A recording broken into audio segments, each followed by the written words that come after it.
प्रिय विद्यार्थियों, स्नातक तृतीय वर्ष की हिंदी साहित्य की इस कक्षा में आपका स्वागत है। आज हम मलिक मोहम्मद जायसी के पद्मावत के सिंहल द्वीप वर्णन खंड का अगला अध्याय देखेंगे। इसमें हम 15 नंबर का पद देख रहे हैं। तो इसमें जायसी लिखते हैं कि लेई के फूल बैठ फुलहारी, पान अपूर्व धरे संवारी, सोंधा सबे बैठ ले गांधी, फूल कपूर खिरोरी बांधी, कतहूँ पंडित पढ़हि पुराणु, धर्म पंथ कर करहि बखानु, कतहूँ कथा कहे किछु कोई, कतहूँ नाच कूद भल होई, कतहूँ चिरहंटा पंखी लावा, कतहूँ पखंडी काठ नचावा, कतहूँ नाद शब्द होई भला, कतहूँ नाटक चेटक कला, कतहूँ काहू ठग विद्या लाई, कतहूँ लेही मानुष बोराई, चरपट चोर गंठी छोरा, मिले रहही ओहि नाच, जो ओहि हाटे सजग भा, गथ ताकर पई बाँच। यहाँ पर कवि ने सिंहल द्वीप के बाज़ार का वर्णन किया गया है। यद्यपि सिंहल द्वीप के बाज़ार का वर्णन पिछले 2 पदों में भी किया गया था। उसमें बाज़ार की दुकानें वगैरह, बाज़ार में बिकने वाला सामान है, उन सभी का वर्णन किया गया था। अब इसमें कुछ अलग प्रकार का वर्णन है। तो इसमें ये कवि कह रहा है कि लेई के फूल बैठे फुलहारी, कि कोई फूलहारी है अर्थात फूल बेचने वाली स्त्री है, वो फूल लेकर बैठी हुई है अर्थात फूल बेचने के लिए उन्होंने रख रखे हैं। पान अपूर्व धरे संवारी, और कोई जो है वो अलग अलग प्रकार के अपूर्व प्रकार के पानों को सजा कर रखे हुए हैं, अर्थात कुछ तंबोली टाइप के आदमी हैं, वो पानों को सजा कर रख रखा है उन्होंने।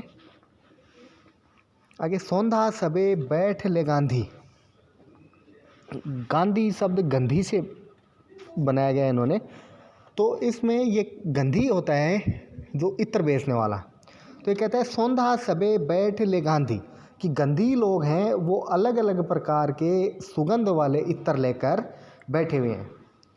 फूल कपूर खिरोरी बांधी, और उन्होंने फूल कपूर और खिरोरी जो एक सुगंधित पदार्थ होता है, इनको गांठों में बांध रखा है, क्योंकि ये ऐसे पदार्थ होते हैं जो कि खुले रखने से नष्ट हो जाते हैं या उड़ जाते हैं। तो इनको गांठों में बांध करके रखा हुआ है। कतहूँ पंडित पढ़हि पुराणु, और वर्णन करता है कि कहीं पंडित लोग हैं वो पुराण पढ़ रहे हैं अर्थात धार्मिक ग्रंथ पढ़ रहे हैं, उनका वाचन कर रहे हैं। धर्म पंथ कर करहि बखानु, कहीं लोग हैं वो धर्म के पंथ का बखान कर रहे हैं अर्थात धार्मिक व्याख्यान दे रहे हैं, प्रवचन हो रहे हैं। कतहूँ कथा कहे किछु कोई, कि कहीं पर कोई कथा कह रहा है, कोई किसी प्रकार का कहानी में मग्न है। कतहूँ नाच कूद भल होई, और कहीं नाच कूद अच्छे प्रकार से हो रहे हैं, अर्थात नृत्य गायन भी बाज़ार में हो रहे हैं। कतहूँ चिरहंटा पंखी लावा, चिरहंटा होता है इंद्रजालिक अर्थात जो चमत्कार के कार्य दिखाता है। तो उसमें कहा गया कि कहीं कहीं पर जो चिरहंटा है अर्थात जो इंद्रजालिक लोग हैं वो अपने पक्षियों को लाकर उससे अलग अलग प्रकार के करतब दिखाते हैं। कतहूँ पखंडी काठ नचावा, और कहीं पर जो पाखंडी होते हैं, जो नट या बाजीगर होते हैं, वो कठपुतलियों को नचा रहे हैं अर्थात कठपुतलियों से अपना करतब दिखा रहे हैं। कतहूँ नाद शब्द होई भला, और कहीं पर मधुर ध्वनि हो रही है, मधुर शब्द हो रहे हैं अर्थात गायन वादन हो रहा है। कतहूँ नाटक चेटक कला, कहीं कोई नाटक वगैरह या कोई चेटक की कला दिखा रहा है अर्थात अलग अलग तरह के कार्य यहाँ पर हो रहे हैं। कतहूँ काहू ठग विद्या लाई, कि कहीं पर कोई ठग विद्या कर रहा है अर्थात बाज़ार में आने जाने वाले राहगीरों को ठगने की विद्या में लगा हुआ है। कतहूँ लेही मानुष बोराई, और कोई लोग हैं वो मनुष्यों को प्रसन्न करने में लगे हैं अर्थात मनोरंजन करने में लगे हुए हैं।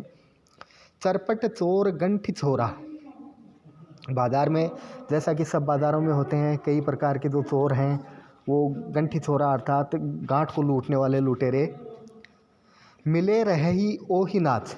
वो बाज़ार में इस प्रकार के जो नृत्य गायन के प्रोग्राम होते हैं इनमें मिले रहते हैं, अर्थात जो चोर लुटेरे हैं वो भी भीड़ भाड़ वाली जगहों पे रहते हैं। जो ओही हाटे सजग भा, जो इन लोगों से सजग रहता है। गथ ताकर पई बाँच, गथ का अर्थ है अपनी पूंजी या गांठ, कि अपनी गांठ वो ही व्यक्ति बचा पाता है जो इन लोगों से सजग रहता है, सतर्क रहता है। ये ऐसा वर्णन इसमें किया गया है। यदि हम इसका एक दूसरा अर्थ आध्यात्मिक अर्थ की ओर देखें तो इसमें समासोक्ति अलंकार भी हमें दिखाई देता है। समासोक्ति अलंकार में इसमें कहा गया है कि जो ओ ही हाटे सजग भा, कि जो व्यक्ति इस हाट से सजग है, अर्थात इन दुकानों से, इन संसार रूपी बाजार से जो सजग है, अर्थात जो अपने कर्मों के प्रति सतर्क है, वो ही व्यक्ति अपनी पूंजी को बचा सकता है, अर्थात वो ही व्यक्ति परम तत्व को प्राप्त कर सकता है। ये इसमें समासोक्ति अलंकार भी है क्योंकि ये द्विअर्थी है। इसके दो अर्थ हम निकाल सकते हैं, एक तो सांसारिक पूंजी, दूसरा अपनी जो वास्तविक पूंजी जिसे भक्ति भावना से जो भी प्राप्त करना चाहिए, जिसे हम मोक्ष कहते हैं। तो कवि यहाँ पर ये कह सकता है कि जो सांसारिक बंधनों में नहीं बनता, जो सतर्क होकर रहता है, वो ही व्यक्ति अपनी वास्तविक पूंजी को बचा पाता है, अर्थात वो ही ईश्वर का साक्षात कर पाता है। तो इस प्रकार इसमें समासोक्ति अलंकार है,